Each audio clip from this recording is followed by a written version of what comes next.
Hello everyone, मानवीय इस class में आप सभी का स्वागत है। आज हम पढ़ेंगे सातवाहन कालीन। छत्तीसगढ़ में सातवाहन कालीन शासन का समय कौन सा था।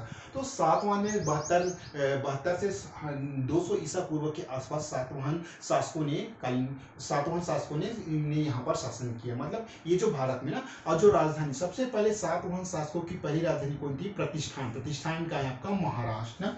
और छत्तीसगढ़ में जो सातवाहन कालीन साक्ष्य कहाँ, यानी हमें जो छत्तीसगढ़ में सातवाहन कालीन के साक्ष्य कौन कौन से जिले से प्राप्त हुए, तो इसके बारे में जानकारी हम प्राप्त करते हैं। इसमें सबसे फर्स्ट है आपका सिक्के, मुद्रा मल्हार, यानी मल्हार आपका बिलासपुर, कौन से जिले में? मल्हार कौन से जिले में? आपका बिलासपुर जिले में ना। और कौन से राजा के यहाँ से मुद्रा प्राप्त है? राजा अपीलक की मुद्रा यहाँ से प्राप्त होती है। ये देखिए, राजा अपीलक की मुद्रा। उसके बाद है बालपुर कहाँ है? आपका जांजगीर चांपा जिले में ना। उसके बाद है आपका चकरबेड़ा आपका बिलासपुर जिले में स्थित है। और वहां से सातवाहन कालीन, मतलब जो सातवाहन शासकों की कुछ रोमकालीन मुद्राएं की प्राप्त हुई है, तो वो है आपका चकरबेड़ा बिलासपुर ना। उसके बाद आपका शिलालेख, यानी किसी भी राजा मतलब किसी साम्राज्य को जानने का सबसे अच्छा तरीका है कि हम उसके शिलालेख के बारे में जानकारी प्राप्त करें। तो यहाँ पे आपका गुंजी का शिलालेख है, जो राजा वरदत्त की जानकारी के अनुसार मिलता है कि यहाँ गुंजी का शिलालेख है। कहाँ है आपका? ये आपका जांजगीर चांपा जिले, ये आपका जांजगीर चांपा जिले में ना। स्तंभ लेख किरारी वहाँ किरारी का क्या है? जांजगीर चांपा 1921 में जो सातवाहन कालीन काष्ठ स्तंभ है से प्राप्त हुआ है। मतलब जांजगीर चांपा में 1921 में जो सातवाहन कालीन काष्ठ की स्तंभ प्राप्त हुआ है। उसके आगे पढ़ते हैं स्थापत्य। मतलब हम जानते हैं कि किसी भी राज्य, हम क्या कि सभी लोग को पता है कि किसी भी राज्य की जानकारी, जो वहाँ की स्थापत्य, कला, संस्कृति, इसके बारे में हमको जानने के लिए उस राजा के मतलब उस शासन काल की कुछ स्थापत्य कला के बारे में गहन अध्ययन करते हैं। तो वही है कि जो स्थापत्य कला, उस राजा ने कौन कौन सी चीजें और कहाँ पर कौन कौन सी चीजें का निर्माण कराया। तो सातवाहन कालीन शासकों में 5 मंजिला जो संघाराम, मतलब सातवाहन कालीन शासकों ने बौद्ध भिक्षु किसके लिए बनाया भाई? बौद्ध भिक्षु नागार्जुन के लिए बनाया था। तो इससे यह प्रमाणित होता है कि छत्तीसगढ़ में सातवाहन शासन में छत्तीसगढ़ का अंग है। मतलब ये, और शिलालेख से, काष्ठ स्तंभ से यह सिद्ध होता है कि सातवाहन वंश का शासन छत्तीसगढ़ में था। उसके बाद कुषाण वंश भी अल्प समय के लिए छत्तीसगढ़ में शासन किया। पहला है आपका सिक्के, तांबे के सिक्के की प्राप्ति। आपका जो कुषाण वंश की जानकारी, इसमें हमें सबसे पहला सिक्का को देखते हैं कि जो कुषाण वंश के जो शासकों की सबसे पहले तांबे की सिक्के की प्राप्ति हुई है, वो है आपका बिलासपुर जिले में ना। समझ में आई? स्वर्ण मुद्रा। और उसके बाद सोने की जो कुछ मुद्राएं हैं, वो आपका तेलीकोट का आपका रायगढ़ जिले में ना। रायगढ़ जिले मेघवंश ये लास्ट है आपका। कुछ अल्प समय के लिए छत्तीसगढ़ में मेघवंश का शासन हुआ। छत्तीसगढ़ में मेघवंशीय शासक शिव मेघ व यमे की जानकारी यहाँ से मिलती है। एक बार हम फास्ट रिवाइज करते हैं। जो सातवाहन कालीन है, सातवाहन 72 से 200 ईसा पूर्व के आसपास इनका शासन था। सबसे पहले इनकी राजधानी कहाँ है? प्रतिष्ठान कहाँ है? आपका महाराष्ट्र में ना।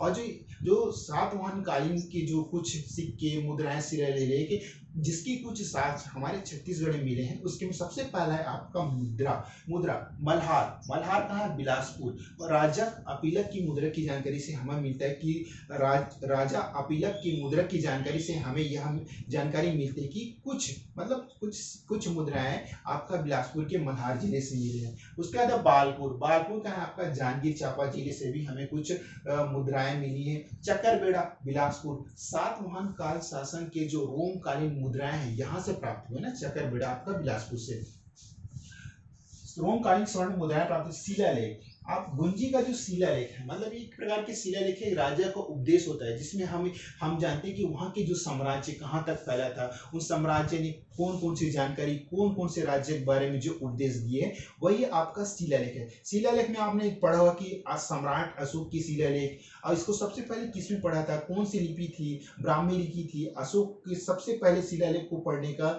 जो सौभाग्य प्राप्त हुआ, वो है आपका जेम्स प्रीस्टलैंड ने पढ़ा था। ये क्वेश्चन पूछता है, बहुत ही इंपॉर्टेंट फैक्ट है।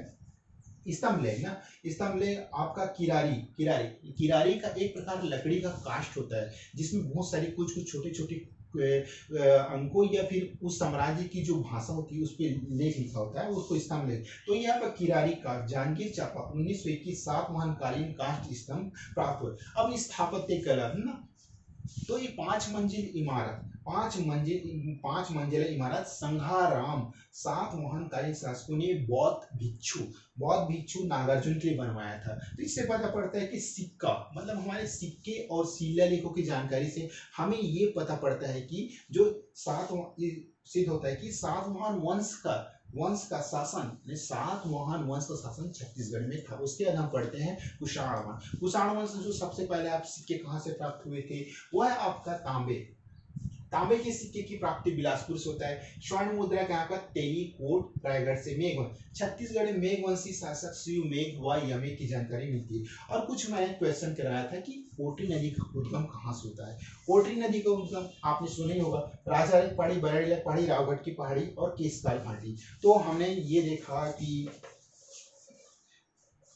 केशकाल घाटी से आपने सुने कि कोटरी नदी का उद्गम होता है, नहीं। रावगढ़ की पहाड़ी से भी नहीं होता है, बैलाडीला की पहाड़ी से भी इसका उद्गम नहीं होता है। और आज इस चीज तो सही है, जब 3 ऑप्शन ऑलरेडी गलत है तो चौथा ऑप्शन ऑटोमेटिक सही होता है। राजहारा की पहाड़ी से कोटरी नदी का उद्गम होता है। तो हम लास्ट टाइम एक क्वेश्चन हम डेली करेंगे। सॉरी, पहला वीडियो में मैंने कुछ गलती की तो वॉइस क्लियर नहीं है, इससे मैंने डिलीट करना, वरना ये क्वेश्चन मैंने लिखा था। तो आप लोग इसको ध्यान रखिए, हर क्वेश्चन सॉल्व करने की कोशिश कीजिए क्योंकि एग्जाम काफी टफ है।